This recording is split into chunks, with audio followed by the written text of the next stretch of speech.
We're down to the final 4 teams in football for this week's edition of Tahoe Sportsline. We'll take a look at those games in just a second, but first, our Facebook contestant winners from last week. Tucker Lawson won a snowmobile tour from Lake Tahoe Adventures, and Daryl Sims took away $25 to Base Camp Pizza. You can play too. You can pick against us. Just log on to our website. It's under the contest tabs, and just pick against us. There's only 2 games to pick. We know what they are. Let's start off with the NFC Championship. Well, first off, let's hope you and I do a little bit better job against our guest here, Mike, who went 3-1. I went 2-2, but sadly, Crystal, it was a rough week for you. It was 1-3. All right, well, here we go. We're going to start right off with the big game for me, San Francisco against Seattle. Seattle's favored by 3.5 points. These are 2 of the most evenly matched teams I've ever seen, and they're veritable clones of each other. They both rely on physical defenses, strong special teams, a physical, powerful running game, and 2 quarterbacks that are very good at protecting the ball. The difference is the game. Crabtree, Bolden, and record-setting tight end Vernon Davis. They're more explosive, and all it takes is a couple of explosive plays to win this game. That's why I like the Niners. Mm-hmm. I think that the Seahawks have to run the ball, and if Lynch can't run the ball, that makes Russell Wilson have to throw the ball.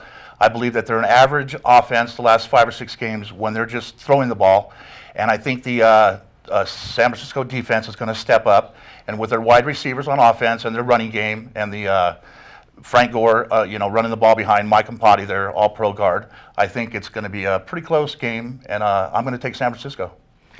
I disagree because it's going through Seattle. It's in it's at CenturyLink Field.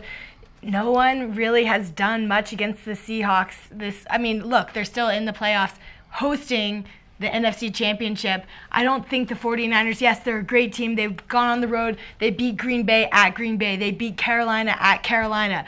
But this is CenturyLink Field. It's a whole different game when it's played at CenturyLink. I think it gets to Colin Kaepernick, and I like the Seahawks to win this one. Just remember, 49er fans, she was 1-3 last week. I'm just saying. The next game is New England Patriots are getting 4.5 points in Denver. Now, Bill Belichick is one of the best coaches I've ever seen in getting the most out of his talent this side of Bill Walsh. Every week he goes into games. His weaknesses define all the pundits that say he's going to lose because of the weaknesses. He turns them into strengths. He's done it all year, his entire career. The difference is he's playing against a team with very few weaknesses.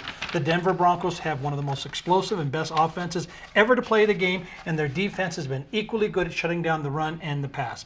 That's why I like Denver in this one. Now, I'm going to go with New England. I believe that both teams are going to score a whole bunch. I think the last team with the ball is going to win the game. But I think that the Denver defense is a little bit suspect. So I think that Brady's going to keep them in the game. I think it's going to be a high-scoring game. But I'm going to go ahead and take the points, and I'm going to take New England. Why do you think the Denver defense is suspect? Well, because of the points they gave up last week against the Chargers in the second half. But they're giving up the least amount of yards per game. I like the Broncos in this one. I'm going to go against you. Okay. I think that Peyton Manning, it's not going to be about Peyton Manning versus Tom Brady. A lot of people look at this game and they just picture Peyton Manning, Tom Brady. It's going to be a rematch. It's not going to be about that. The Patriots, they did have a good formula for success last week in running the ball. Right. They were very effective. They held the ball for 10 minutes longer. I just think the Denver Broncos defense is going to hold up in this one. That's it for this week's edition of Tahoe Sportsline. Mike, thanks for coming back, and we'll see you next week. Thanks for having me.